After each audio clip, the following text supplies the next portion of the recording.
ஒரு மேட்டை வந்து ரூ. 390 விற்கிறாரு. அதோட ப்ராஃபிட் வந்து 20%. அப்போ அந்த மேட்டோட விலை என்னன்னு பார்க்கலாமா?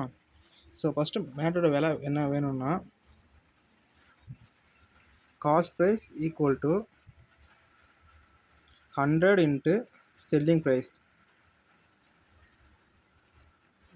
divided by 100 plus profit percentage.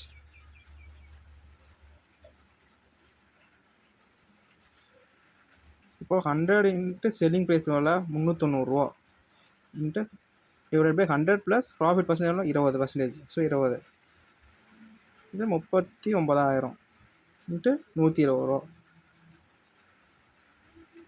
இப்போ நம்ம சால்வ் பண்ணோம்னா நம்மளுக்கு காஸ்ட் ப்ரைஸ் கிடச்சிரும். மேட்டுக்கான காஸ்ட் ப்ரைஸ் கிடச்சிரும். ஸோ 325 ஸோ இதுதான் மேட்டுக்கான விலை.